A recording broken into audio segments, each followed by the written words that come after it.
Okay, thank you. So I'm the negative one. But I'm going to be negative about something that perhaps is positive to be negative about, if that makes sense. So can you hear me okay with the mic? Okay, good, thank you. I think to put things, what I'm going to do is provide what I see as some of the context for an effort such as the one Mike was describing a few moments ago. In other words, why I think the field actually may be more open for initiatives such as the Joan of Art initiative than you might at first think. Let me start out with a quote from the economist Joan Robinson said in the post-1950s, I think it was, said that, well, there's only one thing worse than being exploited by the capitalists, and that's not being exploited by the capitalists. And so I'm going to sort of take off from that remark. I think that up until recently, we've endured an era of exploitation under capitalism, and the the historic project from the 19th century onward of universal education is a product of this age of exploitation. I think what we're entering now, in the neoliberalism and the rest of it, could be described as an era of post-exploitation. And concomitant with that era of post-exploitation, I think, is a demise of the project of universal education. And so what I'm going to say, a few words of how I see that project unfolding. So the ideal of universal education is a composite of two conjoined imperatives: a right to access to education via government provision, and also compulsory education secured by police power. It's thus it's a double-barreled ideal in the sense of possessing twin imperatives to, one, extend the right to education to the whole of the age-appropriate population, while at the same time, secondly, requiring members of that same population to avail themselves of that right. So this double nature of the ideal of universal public education, it's distinct from other basic civil rights, such as free speech, freedom of religion, and even political participation, voting rights, for example. Where there is rarely any officially coercive element regarding the exercise of the right in question.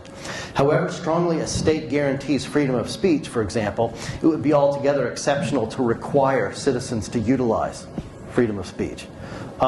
Even the most basic democratic right to the franchise has seldom been exercised under formal compulsion in the global north, though there are a few exceptions, but they're pretty rare. Where you have to vote. There are perhaps elements of forcible exercise, legal compulsion to be identified in what many would regard as basic rights, such as participation in healthcare provision, or perhaps aspects of military service and taxation, although speaking of a right to be taxed is sort of a stretch. Such considerations only underscore how uniquely robust has become this double guarantee of education. So the strong pairing of the right to education and compulsion is experienced as a force majeure exercised against the family unit by the political and economic needs of the capitalist state. With the advent of industrialism, this assertion of state power vis-a-vis children blows in as a powerful storm front against the set of previously existing domestic arrangement. The state now asserts its right to a decisively timely and sustaining forming of the young and a concomitant further disciplining of the old. The compulsion is formally directed at parents qua guardians, whose failure to comply with state attendance laws provokes legal sanction and even ultimately the loss of parental rights and incarceration. Though at this point not often thought of as such among the civilized, the police power of the state lies behind it all, make no mistake. Liberal triumphalism represents this network of coercion as one of its greatest achievements. Children are removed from the mine, from the field and factory, are brought into a more proper setting and position for greater human flourishing. This is the story. Their growth as human beings is no longer to be retarded by their family's myopic need for extra income or hands around the farm. Parents would simply have to delay this potential income stream or do without it altogether. No more 5-year-olds in coal mines or at harvest. and this is a long historical process.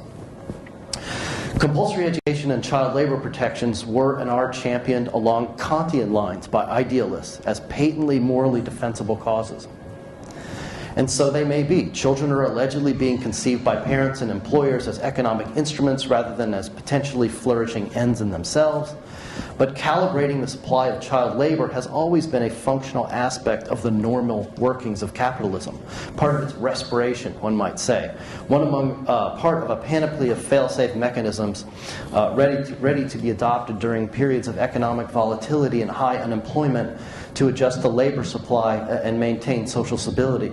So interesting, what we found certainly in the history of the United States, education, that extensions of universal education have suspiciously coincided with periods of unemployment. Right, so you adjust that by getting the young ones out of the workforce and extend them. So it's all tied together. So a degree of social unrest and disruption is also avoided until capacity then catches back up. It is a costly and elaborate but clever mechanism for helping ameliorate the bust part of capitalism's perpetual boom-bust cycles, discovered in the late 19th century, essentially.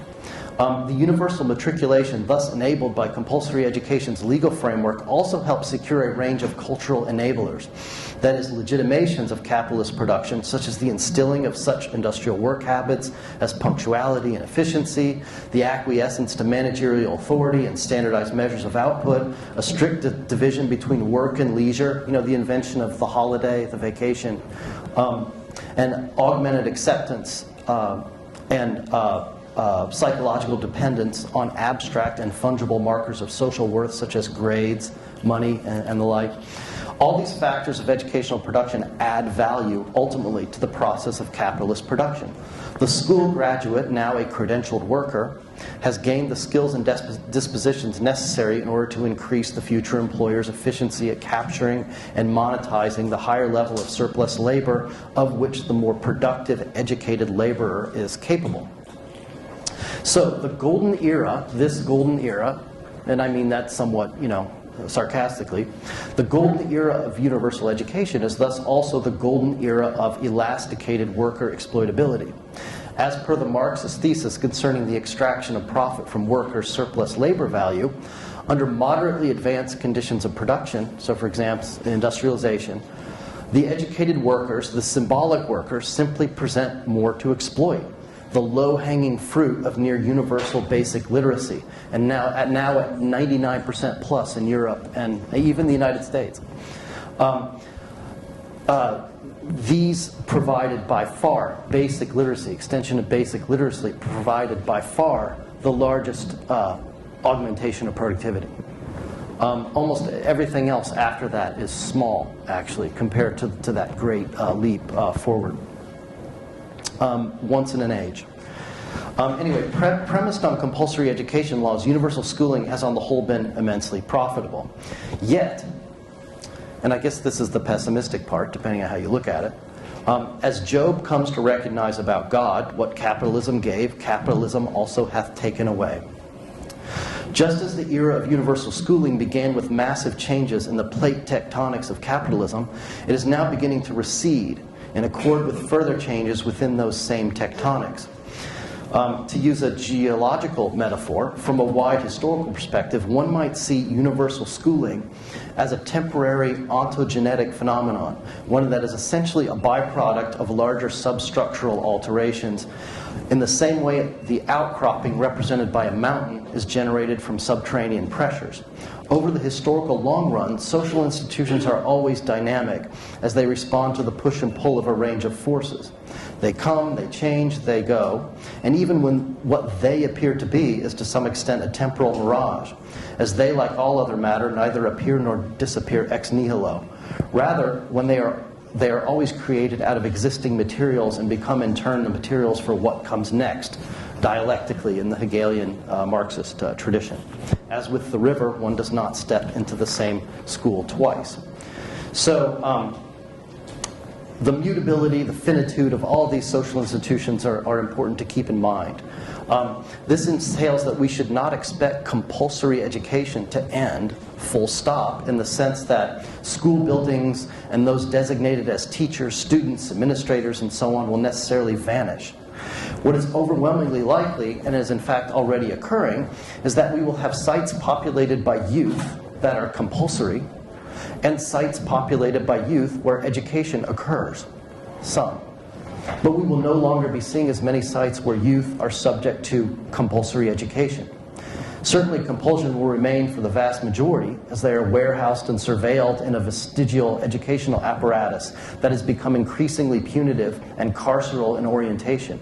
Sites devoted most obviously to social control of disposable youth, rather than anything recognizable as education. They will probably even be still called schools. There will also certainly be education occurring at different sites, where a certain ever smaller percentage of managerial and technical sub-elites are educated to service the apparatus of the tiny fraction of the population represented by the owners of capital. These latter, no doubt, continuing to populate their glorious and personally fulfilling voluntary private preparatory schools and elite universities. So there will still be plenty of compulsion and a certain amount of education, but these two phenomena will be occurring at sites increasingly distant from one another. Compulsory education as a mass phenomenon will, if present trends continue, be eliminated. Again, this elimination may not occur in name or regarding its physical infrastructure. In fact, one can anticipate that more sites labeled schools will continue to be expanded and built.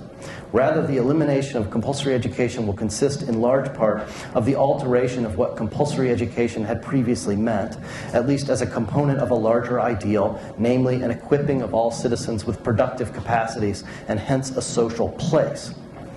So instead of exploiting them, now this is the post-exploitation world, an exploitation that in retrospect seems desirable compared to mass youth unemployment, currently nearing 60% in such countries as Greece and Spain. The telos of the eroding institutions of compulsory education must now be the efficient managing, not of laborers, but of the laborless, and the population overshoot they represent. Vast segments of the population, especially the rising generation, are simply extra people who are no longer needed as exploitable material by capitalist enterprise. Hence the Joan Robinson quote that I started with. The situation with production has changed due to its automation and globalization, such that proportionately far fewer of the individuals once comprising the working classes of the global north are needed as workers. These people are being cut out of the economic loop altogether through a variety of proximal means, outsourcing, attrition, layoffs, etc. They are being casualized, which is to say rendered ever more precarious as forced participants in an increasingly stressful, dangerous, less stable, and less remunerative subsistence, quote-unquote, informal economy. So, okay, what does this mean, this process of post-exploitation economically? What does this mean for institutions such as public education? First, as one, schools' underlying economic rationale for creating workers for capital accumulating enterprises diminishes. Two, expenditures for those operations start to seem less justifiable and more wasteful, rendering them fit only for profit-taking raids by corporate privatizers, consulting firms, and the like. Schools simply become a target, no longer needed for the production of long-term exploitable human capital. They are restructured, reformed, privatized. That is oriented toward short-term profit extraction by capitalist enterprises that no longer make, but simply take. In this, they are no more capitalist in the traditional mode than are the too-big-to-fail banks who survive purely by... Okay. So they're no more capitalist than the too-big-to-fail banks who survive purely by sovereign financial manipulations in their favor, as in central bank bailouts. As we have seen, all of this creates the condition for the elimination of public education, as we have known it, an educational eliminationism that now sets its sight on the set of vestigial commitments represented in the very idea of universal education, which was one of modernity's core utopian promises. What remains to be seen is whether the public will part ways with capitalism before it drives the entire project of universal education, and the public itself soon thereafter into history's dustbin. This prognosis does not require any fancy theoretical machinery or supernatural clairvoyance. On the contrary, all it requires is the simple credulity of taking the elite's favorite ideologues at their word. And so, highly appropriate, we must have a quote from Margaret Thatcher. Her apocalyptic, her actually presciently, got to give it to her, presciently apocalyptic 1987 remark that there is no such thing as society. There are only individual men and women, and there are families, and no government can do anything except through people, and people look for themselves, et cetera, et cetera. We had an analog in the United States in our presidential campaign with Mitt Romney, who was the Republican candidate for president, where he gave, some of you may remember this, he was surreptitiously recorded at speaking to donors, to a group of wealthy donors, and he sort of revealed what he really thinks. This is his famous 47% speech about those, quote,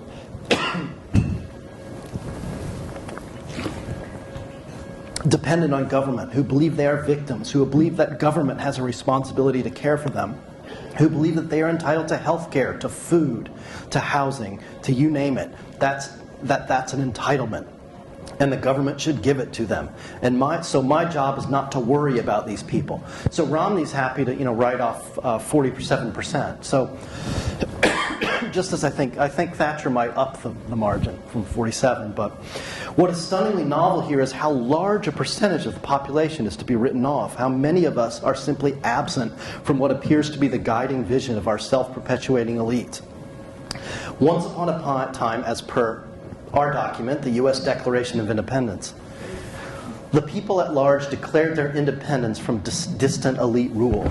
Now elites, secure in their social and increasingly geographic distance, are the ones to declare their own independence from their compatriots and the mass of humanity in general. A declaration of independence from humanity.